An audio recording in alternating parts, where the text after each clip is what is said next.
میں کون اچھا تھا کون برا تھا. گیٹ اپ تو بھائی سارے بڑے اچھے اچھے بنا کے گھوم رہے ہوتے ہیں, حاجی پاجی تو سارے بن جاتے ہیں. حضرت حکیم الامہ مولانا شرف علی تھانوی رحمہ اللہ تعالی فرمایا کرتے تھے کہ اسلاف میں نا, جو اسلاف تھے ہمارے تابعین صحابہ تبع تابعین, ان کے ہاں ظاہری عمل سے زیادہ دل کے عمل کی ویلیو تھی کہ اندر سے بندہ کیسا ہے, اندر سے ٹھیک ہے یا نہیں ہے. اور ہم لوگ جو فوکس کرتے ہیں وہ ظاہر کو زیادہ فوکس کرتے ہیں, اندر کو فوکس نہیں کرتے. ہر چیز میں ایسا ہی ہو رہا ہے. جب ہم مانتے ہیں کہ خدا ہے, رزق اس کے ہاتھ میں ہے, اور وہ منع کر رہے ہیں نسل روکنے سے کہ غربت کے خوف سے نسل مت روکو, تو مان لو یار وہ وہی کھلاتا ہے. اوپر سے بولنے والے آپ کو مارکیٹ میں بہت ملیں گے, لیکن یہ اوپر سے ہی ہے, یہ جملہ نیچے نہیں اترتا. اور اس کے پھر صرف اولاد کے روکنے پہ اثرات نہیں آتے, باقی زندگی میں بھی اس کے اثرات آتے ہیں. اولاد کا روکنا تو ایک اس کا اثر ہے جو ظاہر ہو رہا ہے, باقی جگہوں پہ بھی کنجوسی نظر آئے گی, اللہ پہ توکل نظر نہیں آئے گا. کیونکہ جب توکل نہیں ہے تو پھر کہیں بھی نہیں ہوتا ہے تو سب جگہ ہوتا ہے. سمجھتا نہیں ہے نا بات کو. تو انہوں نے مجھے بتایا کہ میرے ایسے حالات تھے اور اس طرح بچے بھی پیدا ہو رہے ہیں اور بیوی بھی نہ نسل روک رہی ہے اور ساتھ دے رہی ہے. اور اس غربت میں کہتے ہیں جب پیسہ آنا شروع ہوا, بہت محنت کی انہوں نے, تو بیوی کیا کہہ رہی ہے, آپ کے بھائی غریب ہیں آپ ان کو سپورٹ کریں. میں نے کہا یار ایسی خاندانی بھابی, یار ایسی خاندانی عورتیں مارکیٹ میں مرد نہیں ہیں. عورتیں کہیں ہماری برائی کر رہے ہیں, مرد کون سا ایسا خاندانی ہے, مثال دے رہا ہوں میں. ان کی تو بیگم ایسی خاندانی تھی نا. کہہ رہے ذرا سے پیسے آنا شروع ہوئے تو میرے بھائی سارے غریب تھے, تو میری گھر والی نے کہا کہ آپ کیا کریں, ان کو سپورٹ کریں. کہہ رہے میں نے ان کو سپورٹ کرنا شروع کیا, سب کو کاروبار میں لگایا, زمینیں لے کے دی. آج اللہ نے اچھا بچے بھی سارے, اب جب پیسہ آیا تو جیسے جیسے بچے بڑے ہوتے گئے سارے بڑی بڑی یونیورسٹیوں میں ہی پڑھ رہے ہیں. کل رات میں ان کے بچوں کے ساتھ ہی بیٹھا ہوا تھا, ہم 3-3:30 بجے جا کے, بلکہ میرا فجر کی اذان ہو گئی تھی, بیٹھا ہوا تھا. مجھے ایسا اچھا لگ رہا تھا ان کے ساتھ. وہ بچوں کی باتیں بھی بڑی ٹائٹ, بڑی بڑی یونیورسٹی میں پڑھ رہے ہیں اور مسائل کیا پوچھ رہے ہیں, سارے دین کے مسائل کے, اپنے دین کی ہم یونیورسٹی میں حفاظت کیسے کریں, لڑکیوں سے میل جول سے کیسے بچیں ہم. تو میں نے کہا یار ایجوکیشن میں بھی آگے ہیں, اخلاقیات میں بھی تربیت بھی ہو گئی, پیڑ بھی بھر گیا, اور قد بھی سے لمبے لمبے تڑنگے سے نا ایسے لمبے. تو میں اصل میں تو بچوں کے لیے نہیں بتا رہا تھا, اصل میں تو یہ کہ میں نے کہا یار اب دیکھو یہ خاتون ہے, شوہر سے کیسی وفا کر رہی ہے, گزارا کیا غربت میں, اس کے بعد جب پیسہ آنا شروع ہوا تو اس نے کہا بھائی جو میرے مقدر کا ہے وہ تو اللہ مجھے کھلا رہا ہے. کہ بیگم کا بیان کیا تھا, انہوں نے خود بتایا کہ جو میرے مقدر کا ہے اللہ مجھے, بھائی جب پیسہ آتا ہے تو گھر میں لائف سٹائل تو اچھا ہو ہی جاتا ہے, تو ہمارا تو ہو ہی گیا نا بھائی, ہمیں تو اچھا مل رہا ہے, ایئر کنڈیشن بھی گھر میں لگ گیا, گھر بھی اچھا مل گیا. اب سپورٹ کس کو کریں, بھائیوں کو سپورٹ کریں. تو یہ کیا ہے, دل کیا ہے, دل میں حب دنیا بولو نا نہیں ہے, دل میں دنیا کی محبت نہیں ہے. دل میں دنیا کی محبت ہوتی نا پہلے تو ان سے اولاد ہی پیدا نہیں ہونی تھی, کیونکہ یہ ہوس ہوتی ہے نا کہ سارا بچانا ہے ہم نے, مخلوق پہ خرچی کرنا. اور پھر جب یہ انسان اپنی اولاد نہیں پیدا کرتا کہ کھلانا پڑے گا, تو وہ شوہر کو مشورہ دے کہ دوسروں کی اولادوں پہ کھلاؤ. پھر انہوں نے بتایا کہ بہنوں کے ساتھ بھی تعاون اور وغیرہ وغیرہ, خاندان کے ساتھ بھی. اور مرد کا دل جب بیوی اس طرح کی باتیں کرے نا اتنا بڑا ہو جاتا ہے, وہ کہتا ہے یار میں پوری جائیدادیں اس کے نام کر کے جاؤں گا میں. مرد کا دل اتنا اللہ نے بڑا رکھا ہے, اگر آدمی کا بچہ ہو پجامہ نہ ہو, پجامے تو پھر مارکیٹ میں بہت گھوم رہے ہیں نا, انسان کا بچہ ہو نا تو وہ اتنا بڑا دل ہو جاتا ہے جب بیوی اس طرح کی باتیں کر رہی ہوتی ہے. تو آج کل تو ایک دوسرے کی دولت پہ نظر, شوہر بیوی کے مال پہ نظر رکھتا ہے, اس کو پوچھتا رہتا ہے تمہارے ابا کی وراثت گئی کہاں. اور بھائی یہ اس کا ہیڈیک ہے یار, اگر اس کو ملی بھی ہے تو تجھے کیا دلچسپی ہے کہ اس کے پاس بینک میں کتنے پیسے ہیں, اس کو ابا کی وراثت سے کیا ملا, تیرا لینا دینا نہیں ہے. تیری جو ذمہ داری ہے وہ تو نے پوری کرنی ہے نا بھائی. بیگم کروڑ پتی ہو یا ارب پتی ہو یا غریب ہو, آپ کے ذمہ جو نان نفقہ ہے, شریعت کہتی ہے اس نان نفقے کی کوالٹی اور کوانٹٹی پہ اس سے کوئی فرق نہیں پڑے گا. یہ اللہ نے عورت کو حق دیا ہے کہ اس کا ساری ذمہ داری کس پر ہے, شوہر پر ہے, چاہے وہ پیسہ ٹھیک ٹھاک ہو اس کے پاس. صرف ایک چیز پہ فرق پڑے گا کہ علاج اس کے پر ہوگا, کہ اگر اس کے پاس پیسہ ہے تو پھر اس کے اپنے پیسوں سے اس پر علاج لازم ہوگا. لیکن ہماری سوسائٹی میں مرد یہ بھی کر لیتے ہیں کہ نہیں بھائی چلو علاج بھی میں ہی کروں گا, اور اچھی بات ہے, کر لینا چاہیے. تو یہ ہے حب دنیا. اور اس قسم کی عورت جو ہے تو اس کا مطلب اس کا دل دنیا کی محبت سے بولو پاک ہے. پیسہ اچھا سب کو لگتا ہے, ہوس نہیں ہے پیسہ اچھا لگنا برا نہیں ہے, تو سب کو لگتا ہے اچھا، کیونکہ اس سے نعمتیں ملتی ہیں. اللہ نے دولت کو اپنا فضل کہا ہے قرآن کریم میں. ہوس الگ چیز ہے اور پیسے کی چاہت الگ چیز ہے. آج ہوس ہے، لالچ ہے، غیر اخلاقی طریقے سے کمانا، بٹورتے رہنا. میں آج کیا ہوتا ہے، جو خواتین بیان نہیں سن رہی، جب وہ شادی ہو کے گھر میں آتی ہیں شوہر کے، تو ان کی خواہش ہوتی ہے کہ بھئی یہ بہنوں کو کیوں کھلا رہا ہے، یہ اپنے بھائیوں کو کیوں کھلا رہا ہے، یہاں تک کہ اپنی ماں کو کیوں کھلا رہا ہے، یہ اتنی ٹینشن. اور میں نے دیکھا ہے اپنی زندگی میں کیسے مرد کے دماغ کو ایسا قبضے میں کیا ہے کہ وہ کسی قابل ہی نہیں رہا، وہ کہیں خرچ ہی نہیں کرتا. اچھی بھی ہیں الحمدللہ، جیسے میں نے آپ کے سامنے ایک مثال دی ہے. اور مردوں میں بھی دونوں قسم کی بیماریاں پائی جاتی ہیں. عورت کے کما رہے ہیں بیگم سے کہ تم کما کے لاؤ. یہ بات تو میں بار بار کہتا ہوں، شدید مجبوری نہ ہونا میرے بھائی. اپنے خاندان میں، اپنے نسلوں میں یہ رسم چھوڑ کے جاؤ، ان کو یہ باور کرا دو کہ ہمارے خاندان میں مرد کماتے ہیں، عورتیں کھاتی ہیں. بولو ہماری پرمپرا ہے یہ، ہم اس کو چینج نہیں کر سکتے. ہمارے خاندانی رواج ہے بھائی، ہمارے یہاں عورتیں نہیں کماتی. یہ سیکھ لو، یہ کیا کر لو.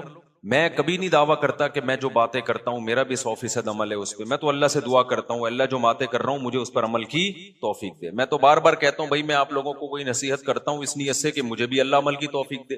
لیکن کچھ باتیں بتانی پڑتی ہیں تاکہ آپ کو یہ نہ لگے کہ یار یہ پھینک رہا ہے لمبی لمبی نا. جب اس پر آزمائش آئے گی نا تو پھر دیکھیں گے ہم. اللہ بچائے ہمیں آزمائشوں سے.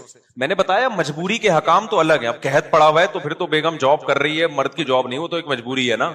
بھیک مانگنے سے تو بہتر ہے کہ کوئی تو کما لے. تو میرے تو آمدن بھی بالکل بہت کم تھی اور میرے 3 گھر تھے، عرصے سے تو میرے 3 ہی چلے آ رہے ہیں نا. تو آپ کا کیا خیال ہے مجھے ضرورت نہیں پڑی ہوگی اتنے بچوں کو پالنے کے لیے کہ بیگم کو میں اجازت دے دوں بھائی. اور جاب بھی کہاں، مدرسے میں پڑھانے کی، اسکول میں پڑھانے کی. میں نے کہا نہ، مدرسے میں پڑھانا ہے تو بھائی فری پوکٹ میں. کیوں بھائی؟ ہماری خاندان میں یہ اب تک چلا آ رہا ہے اور آئندہ ہم اپنی نسل میں چلائیں گے. بھائی ہمارے خاندان میں کمانا کس کا کام ہے؟ مرد کا. عورت کا کام کیا ہے؟ کھانا. اس پہ ہمیں کیا ہے بھائی؟ فخر. نہیں آئی بات میرا خیال ہے سمجھ میں؟ تو یہ رسم چھوڑ کے جاؤ بھائی. ہم لوگ کیا نہیں عورتیں کماتی ہیں، ہم لوگ کیا مرد کماتے ہیں. خدا کی قسم ایسا اچھا خاندانی نظام چلے گا نا تمہارا، اتنا ٹائٹ نظام چلے گا. بچے تمیز سے پلیں گے، بچے پیدا بھی تمیز سے ہوں گے، ان کو ماؤں کی محبتیں بھی پوری ملیں گی اور تمہیں بیویوں کی محبت بھی پوری ملے گی. ایک دفعہ اگر عورت کے ہاتھ کی کمائی مرد کے منہ کو لگ جائے نا، وہ بہت اپاہج بن جاتا ہے. اس کو ایسے مزے لگ جاتے ہیں نا فری پھوکٹ کے کھانے کے. کیونکہ جن قوموں میں یہ رواج آیا ہے نا، دیکھو کچھ برائیاں ایسی ہوتی ہیں ان میں بریکیں نہیں ہوتی، وہ ہمیشہ بڑھتی ہیں. مثال کے طور پر ابھی جاپان کے بارے میں رپورٹ آئی کہ نسل ختم ہوتے ہوتے جاپان کا دیوالیہ ہونے والا ہے. ابھی رپورٹ ہی ہے جاپان میں، پتا ہے آپ کو؟ ان کے بچے پیدا ہونا ختم ہو گئے نا، تو اب بڈھے بڈھے بڈھے وہ اتنے تنگ آئے ہوئے ہیں جاپانی. سویڈن کا صدر تو ایک دفعہ تقریر میں رو پڑا تھا کہ ہمارے یہاں بڈھے بڈھے ہو رہے ہیں. وہ تو کورونا نے کچھ فضل کیا، بہت سارے بوڑھوں کو شارٹ کر دیا، ورنہ تو وہ پاگل ہو گئے تھے کہ بھئی کوئی کما تو رہا نہیں ہے، سارے کھا ہی رہے ہیں بیٹھ کے. تو وہ باہر سے لوگوں کو بلاتے ہیں، لیکن ان کی اپنی قومیں ختم ہو رہی ہیں. ایسا کیوں ہوا؟ جب انہوں نے فیملی پلاننگ کو شروع کیا تو ان کے ذہن میں یہ نہیں تھا کہ یہ یہاں جا کے بند ہوگا. ان کا خیال تھا ابھی ہم 2، پھر ہم کہیں گے اب 3 کر دو، پھر دوبارہ 2 پہ آ جاؤ. یہی تھا نا. ابھی تو ہماری آبادی بہت ہے تو ہم ایسا کرتے ہیں 2 پہ لے آتے ہیں، بلکہ 1 پہ لے آتے ہیں تاکہ آبادی ذرا سے بھی نہ بڑھے. پھر تھوڑے دنوں میں ہم 2 پہ لے آئیں گے، پھر ہم 3 پہ لے آئیں گے. جب کم ہونے لگے گی تو ایک تمیز سے چلیں گے. یہ کیا مسلمانوں کی طرح کہ برساتی مینڈکوں کی طرح بچے پیدا ہو رہے ہیں ان کے؟ وہ ہمیں یہ کہتے تھے خرگوش کی طرح بچے ہو رہے ہیں، کوئی پلاننگ نہیں ہے اور کوئی اس کے لیے وہ غربت سے مرے جا رہے ہیں، پیٹرول مہنگا ہو رہا ہے اور پھر بے فارم میں ایک نیا بچہ آ گیا. جی بے فارم کے فارم نہیں ہے ان لوگوں کے پاس، اتنا غریب ملک، کاغذ باہر سے ادھار لے رہی ہے، وہ بچے ہی ڈالے جا رہے ہیں اس میں. ایک جاہل قوم. وہ ہمارے بارے میں یہ کہتے ہیں. ہم نے دیکھو کیسے مینج کیا سسٹم کو اور کیسے زبردست. کچھ گڑبڑیں ایسی ہوتی ہیں کہ وہ شروع آپ کرتے ہیں، کنٹرول میں آپ کے نہیں ہو. تو یہ ہوا ہے ان لوگوں سے. اب ناروے ایک بچہ پیدا کرنے پر 24 لاکھ روپے دے رہے پاکستانی. یہ 24 لاکھ پچھلے سال کی رپورٹ ہے جب کرنسی کی، اب تو وہ شاید 30-35 لاکھ بن چکے ہوں. آپ ناروے کی نیشنلٹی لو اور کوئی کام نہ کرو وہاں جا کے، صرف یہی کرو، ملتے رہیں گے آپ کو. وہ کہہ رہے ہیں ہماری قوم بڑھے. نیشنلٹی نہیں ہے پھر نہیں دیں گے. وہ کہیں گے جب ہماری قوم کا بندہ بن گیا تو پھر ہوگا. تو یہ کیوں ہو رہا ہے وہاں پہ نسلیں؟ اور 50-60 سال کے بعد آپ دیکھو گے جاپان میں پشتو چل رہی ہوگی انشاءاللہ. آپ دیکھو گے پشتو ہوگی، کیونکہ ہمارے جو پشتون تاجر ہیں پشاور سے اور افغانستان بہت جا رہے ہیں وہاں پہ. چپلی کباب دبا کے کھلا ہوا ہوگا، میڈ ان جاپان چپلی کباب ہے. حقیقت بتا رہا ہوں آپ کو، آپ مذاق نہ سمجھو. لیکن آپ کو اس لیے بھی یقین نہیں آ رہا کہ 50 سال بعد ہم زندہ ہی نہیں ہوں گے. اگلی نسلیں اگر یہ ہمارا بیان سنیں گی تو وہ کہیں گی تو جاپان تو ہے ہی پٹھانوں کا ملک, تو مفتی صاحب یہ باتیں کیسی کر کے گئے ہیں. تو 50 سال کے بعد 60-70 سال کے بعد ماحول چینج ہو چکا ہوگا نا, تو کہیں گے اس میں ہنسنے کی کیا بات ہے یار, یہ اتنا مفتی صاحب اس بات کو بیان کر کے اچھا بھائی یہ جاپان تو ہے ہی, جاپان خان اس نے بنایا تھا یہ. کیونکہ جب چینج, بہت سے کنٹری ایسے ہیں جن میں جو اصل قومیں تھیں وہ ختم ہو چکی ہیں. یونان جو ہے نا, یونان, اس کے بارے میں آپ ہسٹری اٹھا کے دیکھیں, انہوں نے بہت صدیوں پہلے فیملی پلاننگ پہ عمل کیا تو ان کی نسل گھٹتے گھٹتے اصل قوم ہی ختم ہو گئی ہے. دوسری قوم ہے جس کو یونانی کہا جاتا ہے, اپنے ہی ہاتھوں مر گئے, ختم. وجہ کیا ہے کہ جب آپ گروتھ ریشو کو کم کرتے ہیں نا تو آپ کو لوگوں کا یہ ذہن بنانا پڑتا ہے کہ بچے جب کم ہوں گے تو آپ کی جیب پہ بوجھ کم آئے گا, ان کی تربیت آسان ہوگی. یہ بوجھ ہیں بچے. ایک دفعہ آپ کے ذہن میں, آپ کو ان کے دماغ میں یہ ڈالنا پڑتا ہے کہ یہ نعمت نہیں ہے, یہ کیا ہے, یہ بوجھ ہے. یہ سافٹ ویئر انسٹال کیے بغیر کوئی نسل روکتا نہیں ہے. قرآن نے کیا کہا, یَهَبُ لِمَن یَشَاءُ إِنَاثًا, جس کو چاہتا ہوں بیٹیاں گفٹ کرتا ہوں اور جس کو چاہتا ہوں بیٹے گفٹ کرتا ہوں. ہبہ گفٹ کو, انعام تحفے کو کہتے ہیں. او یزوجہم ذکرانا و اناثا, جس کو چاہتا ہوں دونوں گفٹ کرتا ہوں, بیٹے بھی دیتا ہوں بیٹیاں بھی. اور جمع کا صیغہ لائے اللہ تعالیٰ, ایک بیٹے کا تو یا ایک بیٹی کا تو ذکر ہی نہیں کیا. اور عربی میں جمع کم از کم 3 افراد, یعنی کم از کم 6 سے تو نصاب شروع ہو رہا ہے. اب قرآن نے جو سافٹ ویئر ڈالے صحابہ اور تابعین کے ذہن میں جو انسٹال کیے وہ یہ کہ اولاد گفٹ ہے. اب بتاؤ, گفٹ کو خرچ کرنے میں, لینے میں پلاننگ ہوتی ہے یا خرچ کرنے میں پلاننگ ہوتی ہے؟ مثال کے طور پر ایک بندہ آیا میرے پاس, ایک لفافے میں 50,000 روپے دی, مفتی صاحب یہ گفٹ ہے. مفتی صاحب نے گھننے بن کے یوں کر کے ڈال لیے جیب. ادھر سے آیا 50,000 گفٹ یوں کر کے ڈال لیے. ادھر سے آیا 1,00,000 گفٹ. ہوتا نہیں ہے ایسے, وہ خوش تو ہونے دو نا. ادھر سے آیا, اچھا نعت خوانوں کو بڑے پیسے ملتے ہیں. کل میں جلسے میں گیا نا, بڑی پیاری نعت پڑھی بندے نے, بڑا مزہ آیا. لیکن جب کوئی اچھا شعر پڑھتا لوگ آتے, یہ لوگ چپکے سے مٹھی میں پیسے رکھ کے, ہمارا 2 گھنٹے بیان ہوا, ہم نے بڑی اچھی اچھی باتیں کی, لوگ ایک دم جوش میں آتے ہیں لیکن کوئی ہل بھی نہیں رہا. ہم نے کہا چلو یار نعت خوانوں کے مزے بہت ہیں. اچھا ادھر سے 50,000 آ رہے ہیں. اب کوئی کہے مفتی صاحب اتنے پیسے لے رہے ہو, بغیر پلاننگ کے پیسے ہی آتے چلے جا رہے ہیں, یہ تو ٹھیک نہیں ہے. میں کہوں گا آئیں جتنے بھی, اس کے لیے پلاننگ کی ضرورت نہیں ہے. پلاننگ کی ضرورت ہوگی خرچ کرنے میں. یہ پلاننگ کا موقع نہیں ہے, کیونکہ گفٹ تو جتنے آ جائیں اچھا ہے بھائی, جتنے آ جائیں. لاکر بڑا بنوا لوں گا میں, ایک اور اکاؤنٹ کھلوا لوں گا میں, جیبیں بڑی کروا لوں گا میں. گفٹ کبھی کوئی نہیں روکتا. پلاننگ گفٹ لینے میں نہیں کی جاتی, گفٹ کو خرچ کرنے میں کی جاتی ہے. کہ ایسے ہی اڑاؤ نہیں, اب اتنے آ گئے ہیں تو اب شادی تو ہو نہیں سکتی, اب کیا کریں ہم اس سے. پہلے تو پلاننگ آسان تھی میرے لیے.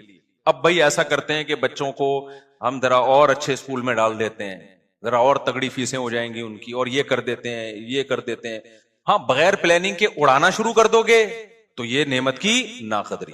تو اللہ میاں نے قرآن میں جو ہمیں سافٹ ویئر انسٹال کیے نا, مسلمان سوسائٹی کو جو قرآن پڑھتے ہیں ان کو یہ بتایا کہ اولاد یہ بوجھ نہیں ہے, بلکہ یہ کیا ہے, گاڈ گفٹڈ ہے, یہ خدا کی طرف سے گفٹ ہے. اب جب گفٹ ہے تو گفٹ آنے میں پلاننگ نہیں ہوتی, جب آ گئے تو پھر پلاننگ کرنی ہے تاکہ ضائع نہ ہو.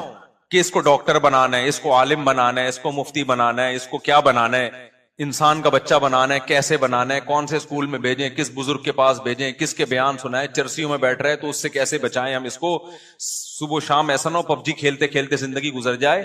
تو پلاننگ اس اولاد کا کیا استعمال ہے, اس میں پلاننگ ہوگی. ہمارے یہاں فیملی پلاننگ والوں نے الٹے کام شروع کر دیے, اولاد پیدا کرنے میں پلاننگ شروع کر دی کہ پلاننگ سے پیدا ہوں گے, پہلے ایک ہوگا 25 سال کے بعد دوسرا, بعض دفعہ ہوتا ہی نہیں 25 سال کے بعد دوسرا, یہ آپ کے اختیار میں ہے ہی نہیں. اب اس الٹی پلاننگ کا جو نقصان ہو رہا ہے نا, بڑا نقصان, میں بار بار کہتا ہوں, لڑکے اور لڑکیوں کی گروتھ ریشو کی ایسی کی تیسی ہو گئی. اب جس کو سب کو 2 بچے چاہیے, تو جس کو بیٹا مل گیا وہ تو نسل روکے گا, جس کو نہیں ملا وہ 5-5 6-6 بیٹیاں ہو جاتی ہیں بیٹے کی لالچ میں, وہ 6 بیٹیوں کے بعد جا کے نسل روکے گا. بیٹے 1 یا 2 اور بیٹیاں 6-6. تو یہ تو سارا فطری نظام کی ایسی کی تیسی ہو گئی کہ نہیں ہو گئی. آپ کہہ سکتے ہو کہ چائنا اور جاپان اور انڈیا, ان دونوں کنٹریز میں فیملی پلاننگ پر عمل ہوتا ہے, تو ان میں تو گروتھ ریشو ایسا نہیں ہے کہ لڑکیاں بہت زیادہ لڑکے کم, بلکہ وہاں تو لڑکیاں ہی شارٹ ہیں. تو بھائی وہ ایک اور ظلم کر رہے ہیں جس کا خدا آخرت میں انتقام لے گا. وہ یہ کہ لڑکیوں کو ماں کے پیٹ میں مار دیا جاتا ہے پیدا ہونے سے پہلے, ورنہ اگر وہ پیدا ہونے دینا تو وہاں لڑکیاں ہی لڑکیاں ہوں. اتنی عورتیں پیدا ہو جائیں, مرد مارکیٹ سے شارٹ ہو جائیں ان کے, کیونکہ جس فیملی میں ایک بیٹا ایک بیٹی ہو گئی وہ روکے گا نسل, جس کے 2 بیٹے ہو گئے وہ بھی روک لے گا. کیونکہ بیٹے کی ضرورت لوگوں کو بیٹی سے زیادہ ہوتی ہے. خود ماؤں کو بیٹا چاہیے ہوتا ہے. آپ دیکھ لیں ہماری سوسائٹی میں 5 بیٹیاں 6 بیٹیاں 7 بیٹیاں. کس چکر میں یار؟ اس چکر میں کہ شاید اگلی دفعہ بیٹا ہو جائے. وہ نہیں ہوا تو اب تو سارا سیٹ اپ جب آپ فطرت کے کام میں ٹانگ اڑاتے ہو تو الٹا پلٹا ہوتا ہے. تو میں اس کر رہا تھا کہ اسلام نے جو سافٹ ویئر ہمیں ہمارے دیے، جو قرآن پڑھتے ہیں قرآن پر ایمان رکھتے ہیں، وہ یہ کہ یہ نعمت ہے. لہذا جب آپ کے دماغ میں یہ آ گیا نا، یہ سافٹ ویئر انسٹال ہو گئے کہ نعمت ہے، تو پھر آدمی کیا چاہے گا؟ میری اولاد زیادہ ہو. یہ کافروں کو بھی یہی پتا تھا کہ اولاد زیادہ ہونا نعمت ہے. یہی وجہ ہے کہ قرآن کافروں کو کہتا تھا کہ تم اگر اطاعت کرو گے تمہیں اللہ کثرت سے اولاد دے گا. یمددکم باموال وبنین. یہودیوں کو اللہ کہتے ہیں ہم نے کہا کہ جب تم اطاعت کرو گے کثرت سے اللہ تمہیں اولاد دے گا. اور قرآن کہتا ہے شعیب علیہ السلام نے اپنی قوم سے کہا کہ اللہ کی نعمت کو یاد کرو. وکثرکم، اللہ نے تمہاری آبادی بہت بڑھا دی ہے، یہ اللہ کی نعمت ہے، اس پہ شکر ادا کرو. فیملی پلاننگ والے ہوتے اس زمانے میں، وہ کہتے ہیں یہ بڑھا دیے جی تو ٹینشن ہے ہمیں. تم اس کو کہہ رہے ہو اللہ کا شکر ہے، ہماری تو بڑی ہوئی آبادی کیا ہے؟ ٹینشن. پیغمبر کہہ رہے ہیں بڑی ہوئی آبادی تمہارے لیے اللہ کی نعمت ہے، شکر ادا کرو. تو اب جب سافٹ ویئر انسٹال کر دیے کہ یہ بوجھ ہے، تو پھر یاد رکھو کچھ دنوں تک ایسا لگتا ہے کہ 2 ہونے چاہیے. اس پہ آپ قوم کو لائیں گے، لیکن اگلا اسٹیپ پہ قوم خود آئے گی، آپ نہیں لائیں گے. وہی کہ جب بوجھ ہے تو پھر 2 کے بجائے کتنے ہونے چاہیے؟ 1. گورا اس پہ سیٹ ہو گیا. پھر 1 بھی ہے تو بوجھ ہی نا. وہ ہے کیا؟ وہ بھی کہتے ہیں بوجھ ہے. کہتے ہیں ہونا چاہیے، لیکن وہ 50 سال یا جب ہم بڈھے ہونے لگیں گے اس وقت شادی کریں گے، پھر 1 ہونا چاہیے. تو یہ ایک ایسی چیز